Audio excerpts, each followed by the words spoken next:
Did you guys hear the news about coconut oil? It's bad for you. I know. After all these years of being told that coconut oil is good for you, in 2017, the AHA, the American Heart Association, dropped a bombshell saying that saturated fats were bad for you. But wait, was that study even about coconut oil? Or did the media create a little bit of a hype specifically targeting and attacking coconut oil after that study was released? So today what I really want to do is break down the facts. Is coconut oil good for you? Is coconut oil bad for you? What's the science saying? And what are the nutritional properties of coconut oil? How can we add it to our diets in a healthy way? First, we need to talk about what saturated fats actually are. So we use the term saturated in order to describe the chemical compound that makes up this specific type of fat molecule. There are also monounsaturated fats as well as polyunsaturated fats. All three fat molecules are created with one glycerol molecule and 3 fatty acids. So these fats are also created by linking a long chain of carbon atoms. The difference between saturated fats, polyunsaturated fats, and monounsaturated fats are whether or not those linked chains have a double bond or a single bond.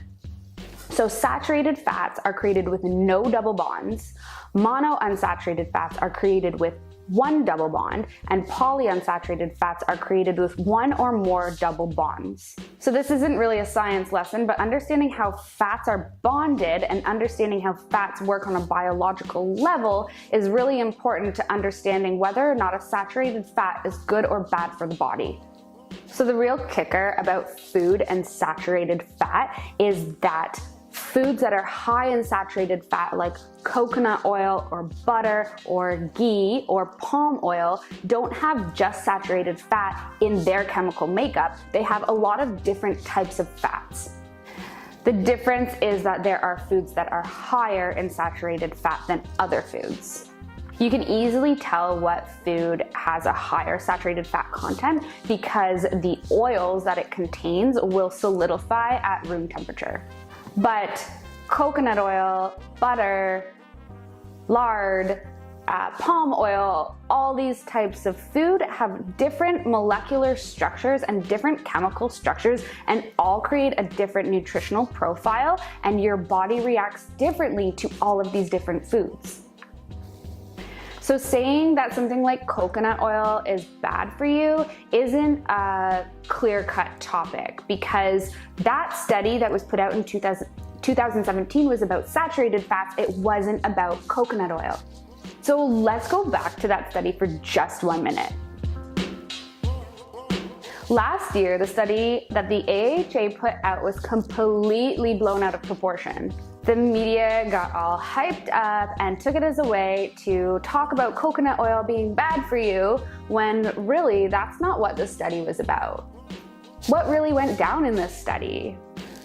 So one of the major conclusions in this study was that replacing animal fats, saturated fats with unsaturated fats from plants was going to reduce the risk of cardiovascular disease.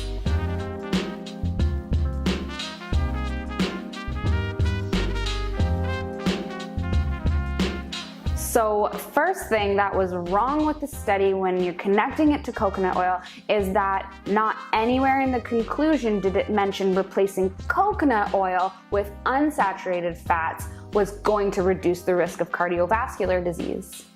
And another thing that this study just didn't get right is that it didn't look at the individual diet as a whole. So we don't know if those people who were eating the high saturated fat diet were eating a lot of animal foods like bacon and butter and pork and beef, because we know that reducing those foods in the diet does reduce your risk of heart disease. So what this study really failed to do was test the diet on an individual level and look at individual foods. So was this conclusion to the study the direct result of less animal products being consumed and more plants being consumed? We know there are a lot of heart-healthy oils and fats out there, like olive oil, nuts and seeds, avocados.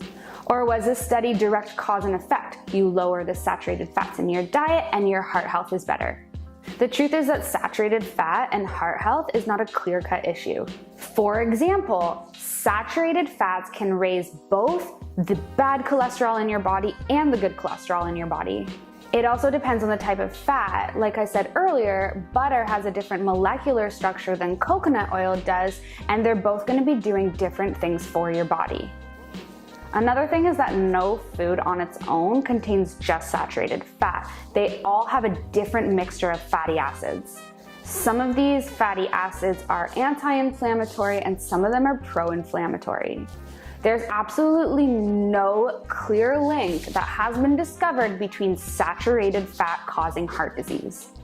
So the study suggests that replacing saturated fats with unsaturated fats can reduce your risk of heart disease, but it does not imply that eating saturated fats, more specifically eating coconut oil, is bad for you. And also, a lot of the unsaturated fats out there that we consume can have anti-inflammatory properties. So when the participants in this study started eating those unsaturated fats, did their risk of inflammation go down? We know that heart disease and inflammation are connected.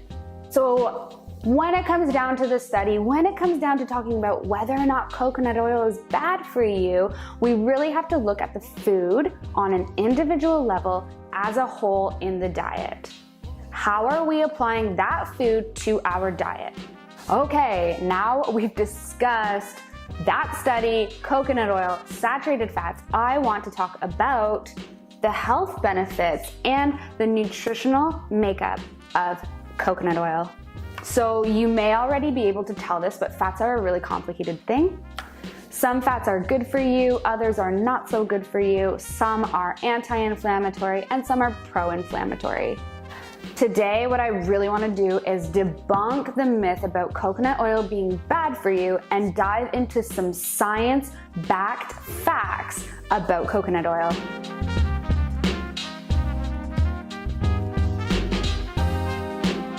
So another cool thing about coconut oil is that not only does it contain a high amount of saturated fats, but it contains a fatty acid makeup called a medium chain triglyceride.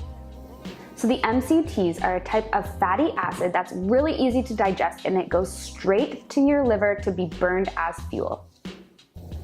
MCTs also increase the amount of calories that you can burn in a day by creating more energy for your body to use and utilize. Populations who have a diet that is really high in coconut and coconut oil tend to be healthier populations. And these populations eat a lot of coconut. So something else that is really cool that coconut oil contains is something called lauric acid and monolaurin. These help to kill bacteria, yeast, and fungus, making coconut oil a really good gut-friendly food. So going back to the calorie burning and the energy creating properties of coconut oil, the fats that coconut oil contain actually have a hunger suppressing effect on the body, helping you to eat less.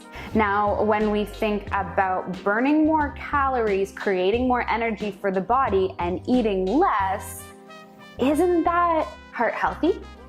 So going back to coconut oil being horrible for your heart, studies actually suggest that when compared to soybean oil, coconut oil raised the HDL cholesterols, which are your healthy cholesterol levels, more than soybean oil. I'd also like to mention that soybean oil was one of those unsaturated fats that was used in that study that the AHA put out. So like I said, it's not a clear-cut issue. We do need to look at the foods on an individual level. However, it is a food that is still high in saturated fats, and there is kind of a dividing line between the two worlds, the one that says coconut oil is bad and the one that eats coconut oil by the spoonful on a day-to-day basis. So like anything, we would definitely recommend using coconut oil with balance in your diet. And here are some tips for adding coconut oil to your diet in a healthy way. So one of my favorite things to do with coconut oil is to bake with it. So when you cook with something like corn oil or canola oil or other vegetable oils, they have a very low smoke point. When you cook with them, when you bake with them more specifically, they can end up causing more damage to the body because that oil becomes rancid when it hits that high temperature. Coconut oil has a much higher smoke point than a lot of other vegetable oils, so it makes it a really good oil to use when you're baking, when you're roasting veggies, or anything that has to do with turning the oven on to over 400 degrees Fahrenheit.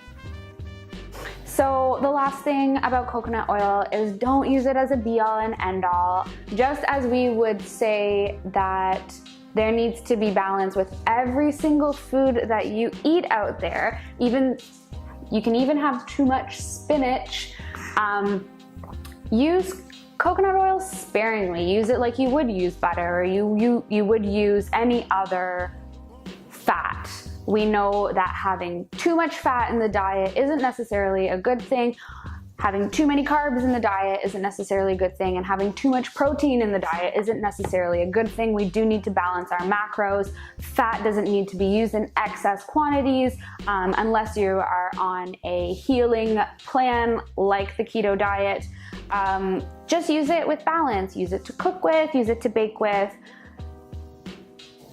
And those are our top tips for using coconut oil and whether or not we think coconut oil is bad or is good. If you want access to the study that the American Heart Association put out last year, you can find it in our description, and you can also find links to the studies that we are using for this post today. And if you guys have any questions, make sure you comment below.